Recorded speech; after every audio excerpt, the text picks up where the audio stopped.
Welcome to the TNT Honda podcast. Whether you're buying a new or used vehicle, servicing and maintaining your current vehicle, or following the latest trends in the auto industry, TNT Honda is steering you straight. Thanks for listening, and let's get on with the show.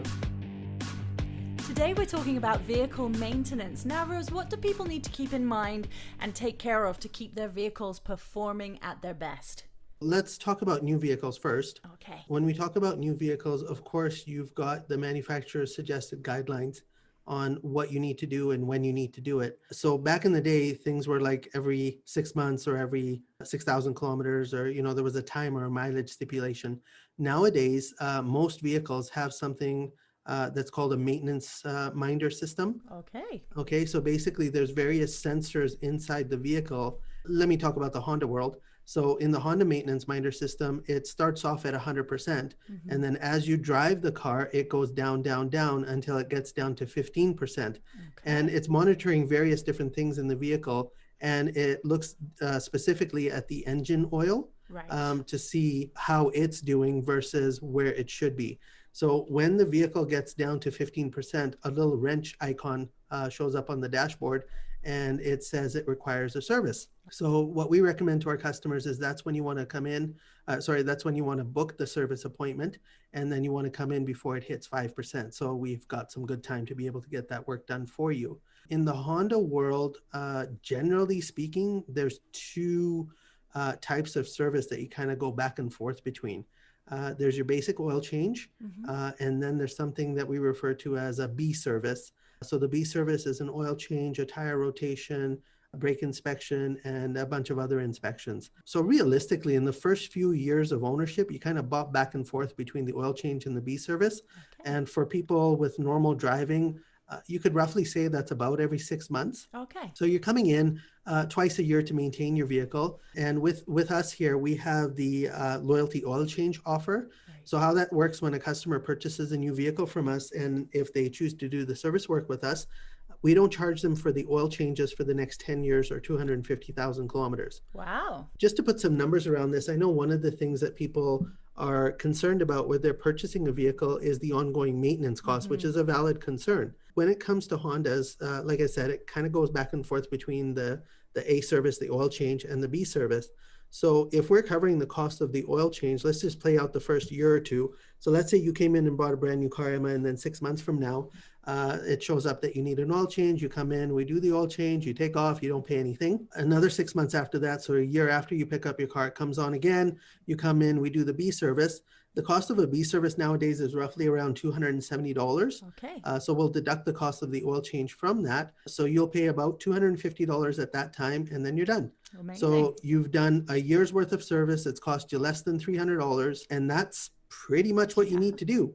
Of course, as the car gets a little bit older, it will require more stuff, but that's your routine of going back and forth between the A service and the B service. So, rule of thumb wise, when people are looking to purchase a Honda, a really simple rule of thumb I give them is roughly 1% of the cost of the car. Expect to pay that on your annual maintenance. So for example, if you're looking at a $40,000 car, 1% of that is $400.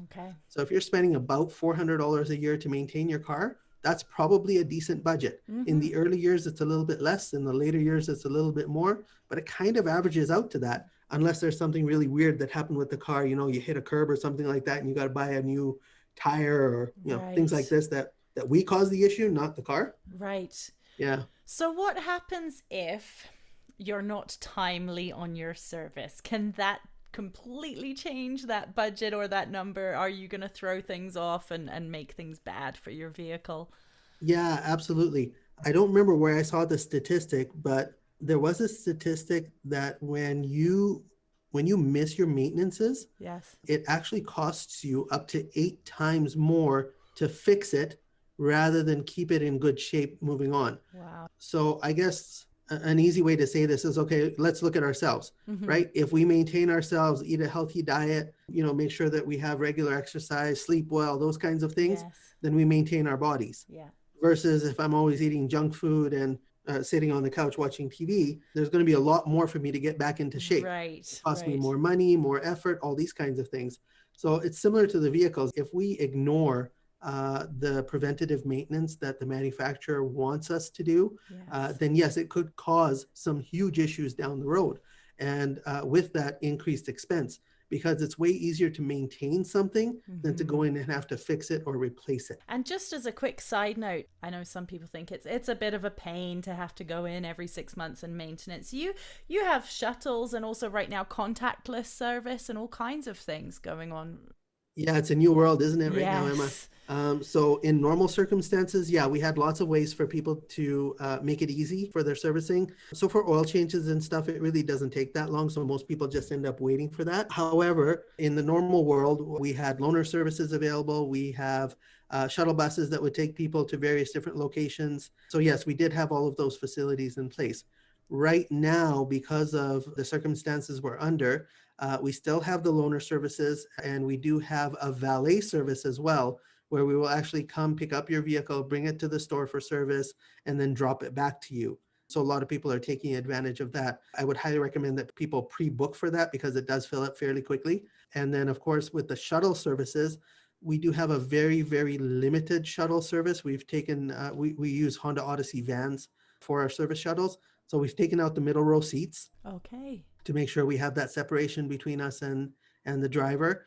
They're always masked while we're in the vehicle, and only family members can drive in the car. So we won't have different people from different families in the vehicle at the same time. So we're trying to do the best we can to still provide a level of service, but keep everybody safe as well, because that's super important right now.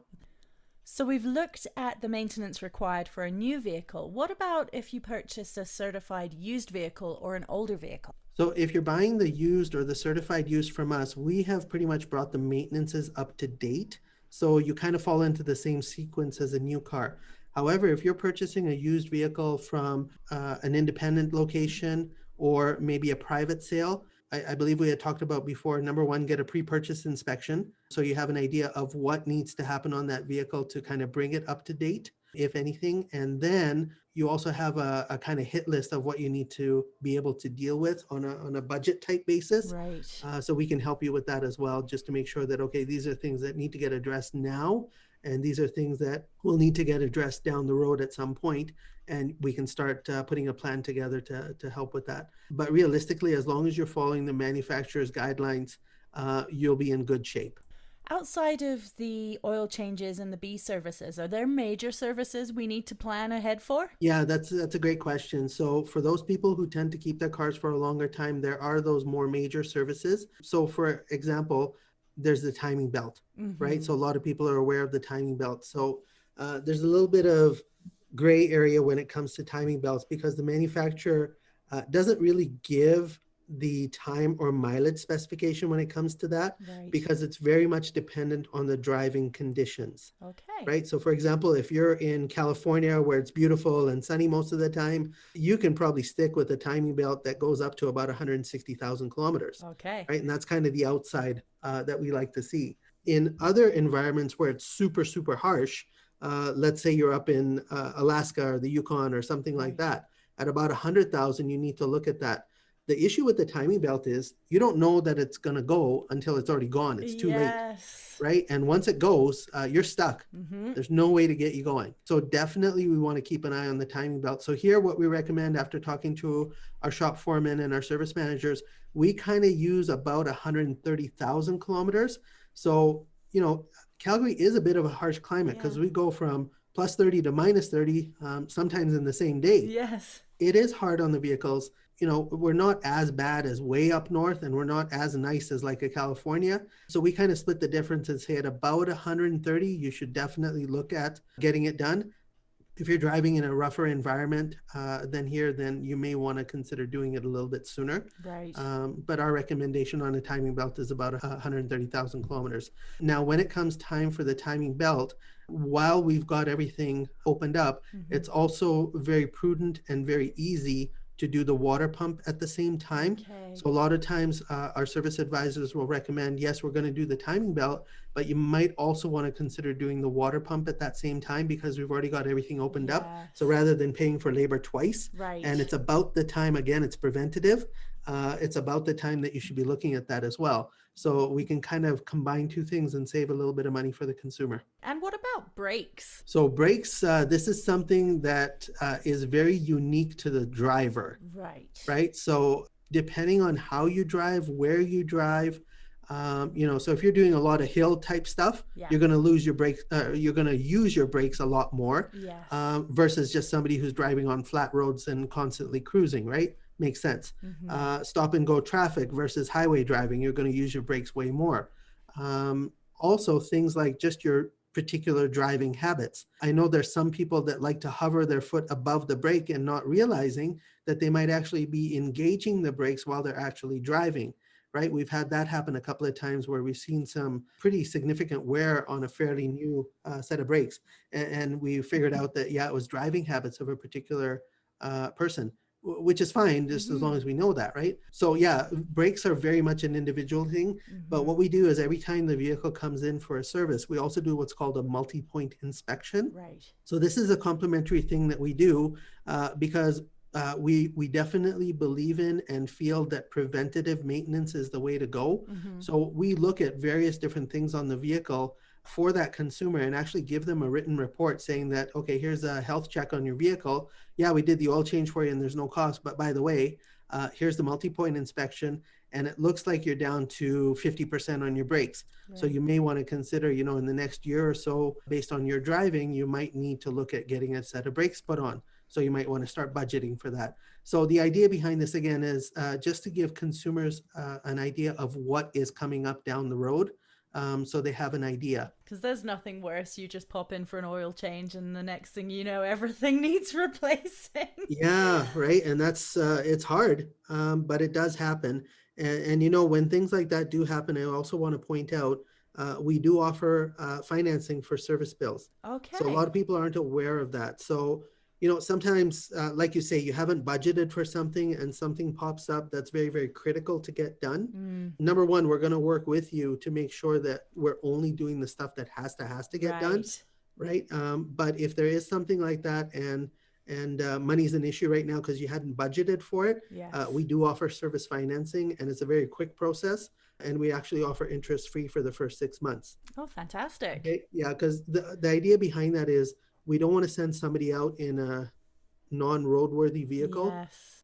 We'd rather offer them the 0% financing and give them a little bit of time to pay it off. Yes. Just because we don't want them going out if it's a steering issue or a braking issue or something like that. Definitely. We want to make sure they're driving in a safe roadworthy vehicle. In the UK, we have, I'm not sure if they still have it, but they have it every year. Your vehicle has to go through what's called an MOT. Have you heard of that? Is that like a government inspection? Yeah. Okay. So there are those government inspections. Unfortunately, in the province of Alberta, we don't have to do that. Okay. But again, taking it's like an emissions test almost. Right. So for example, in California and other parts of Canada, even I believe, they have these emission tests where it has to pass this on an annual basis. Right. But here in Alberta, no, there's nothing like that. Okay. Yeah, because when I first came over here and there's people driving with cracked windshields or those sort of things, you'd be off the road in a heartbeat in the UK. Yeah. So, you bring up a good point there with a cracked windshield. Here in Calgary, it's almost a given that your windshield is going to crack. And as soon as you replace it, it's going to crack again. Yep. And trust me, I've been through 4 windshields on my car, so I get it. But the thing is, the windshield is actually an integral part of the safety system of the vehicle. People should be aware of that. So definitely when you do get a windshield chip, make sure you deal with it right away so it doesn't become a crack. There are ways to fill that and make sure that it doesn't grow into something bigger that you actually have to replace. Yes. And if you do have to replace it, we do have low-cost windshields available as well. But remember, it is a safety concern, so make sure that you do deal with that. The maintenance and the safety crossover is huge. It's not just about, getting people in to spend money. It really is about keeping them safe on the road. Anything else that people should be thinking about to stay safe and keep their vehicle in the best shape possible? So let me give you a bit of an insider tip. A lot of people don't know or don't realize that they can actually pick their service advisor. And here we actually encourage it. I mean, when we sell a vehicle, we've started that relationship with the consumer. Yes. So we may have spent a few weeks, a few months trying to figure out what's the right vehicle for that person. But then they're going to spend many, many years in the service department, making sure that their vehicle is properly maintained and is good. So I want to make sure that they understand they can actually kind of interview the service advisors that we have. We've got a great group back there. I love that. But we want to make sure that you click with that service advisor. Yeah. They're giving you the information the way you want it. So I'd highly encourage consumers that once they find a service advisor they're comfortable with, request them for their future service work, because that way you get to know the person, they get to know you, they get to know your vehicle, and you guys get to build a bit of a relationship when it comes to your vehicle, because it is something that is near and dear to everybody's heart. Yes. We want to make sure that our vehicles are good, they're safe, they're properly maintained, they look good. So to have somebody that is your go-to person makes it very, very easy to just pick up the phone and say, hey, this happened, what should I do? So a lot of people don't realize that, but we actually encourage that here. It's like having a family doctor for your vehicle. Exactly, right? You've got your doctor, you've got your dentist, you've got your person you go to for your eyeglasses, right? You should also have your mechanic or your service advisor that you go to. And yeah, that's what we like to see and like to encourage. Thank you for listening to today's episode of the TNT Honda podcast. We'll be back with lots more for you very soon. If you've enjoyed this episode, please feel free to like, share, and of course subscribe to keep up to date with everything that's going on. In the meantime, check out tnthonda.com and we'll be back with another episode very soon. 'Cause TNT Honda steering you straight.